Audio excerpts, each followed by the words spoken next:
7th generation Fiesta now offers electrified engine technology, and whether you want it as a conventional supermini, a would-be crossover or a hot hatch, you'll find that the improved version of this Mark 7 model has grown up a bit. It still, though, hasn't lost the youthful, eager feel that endeared previous generation models to so many supermini buyers. This is how you write a bestseller.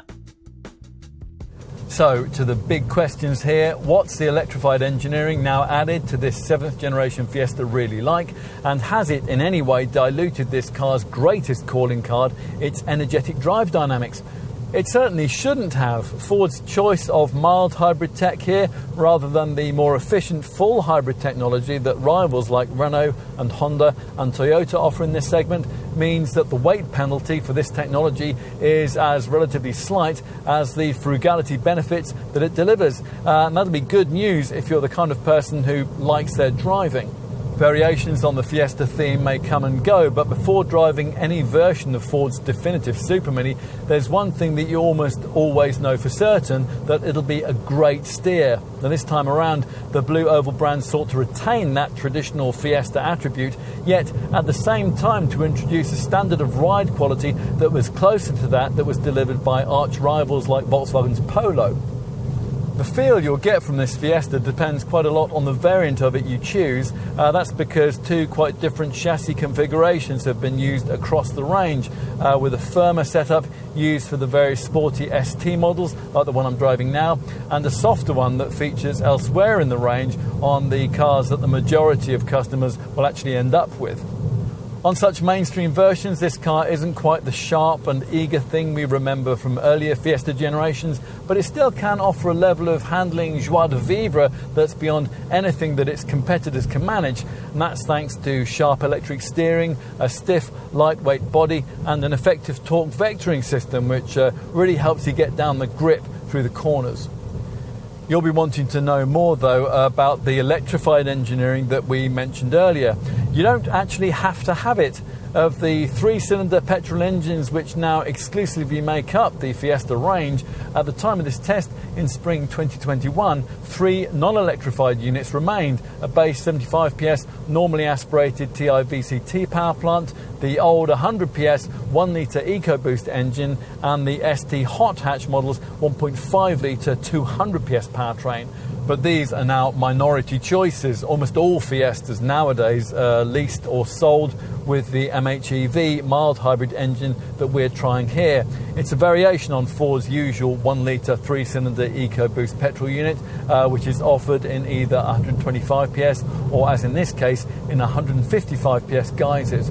Mild hybrid engineering is nothing like as efficient as full hybrid tech, but it doesn't come with a big fat price premium, and it boosts driver feel because it's lighter and it adds a slice of extra pulling power just when you need it most. The setup works via a beefed up starter generator driven by a belt at the front of the engine, and that stores the energy harvested when you brake or decelerate in a tiny 48 volt lithium ion battery secreted at the back of the car.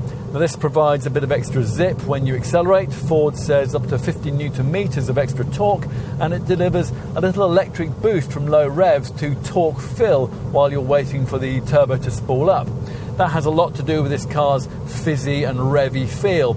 But it also plays its part in creating efficiency stats which are improved by a small but important amount over those that you get from a conventionally engined rival in this class. The 125 PS version of the mHEV Fiesta returns up to 57.6 miles per gallon on the WLTP combined cycle and up to 112 grams per kilometre of CO2. That is in manual form. A freshly introduced 7-speed dual-clutch auto gearbox is also offered with this unit. Visually, there are a few changes to this car as part of the 2020 model year electrified update, which in some ways is a bit disappointing because this Fiesta should look different. It shares virtually nothing with the 6th generation model that ceased production in 2017. Instead, at first glance, you might mistake it for just about any Fiesta made in the last decade. The company's European design director, Joel Piaskowski, says that he wanted to evolve the styling in a way that would make it more contemporary without losing the essential Fiesta-ness that customers love. Well, that's what's been delivered here. All of this is welcome, but as we've been saying, much of the improvement is invisible. So, time to take you to a part of the car where the changes made over the last few years really are very evident. Here at the wheel, you really will notice the cabin of this Fiesta is very different if you haven't tried one for a few years. What might be familiar though is a choice of trim materials that remind you of this car's position at the budget end of Ford's model lineup. Perhaps aware of this, the Blue Oval brand has now standardised some luxury features like a quick clear front windscreen and also velour floor mats. That's across the range, and they've tried to add in a more premium feel to the pricier variants, the red stitch trimming of this plush ST Line Edition X variant, for example. Ford has also got rid of the previous poverty spec smaller sizes for the Sync 3 centre dash touchscreen.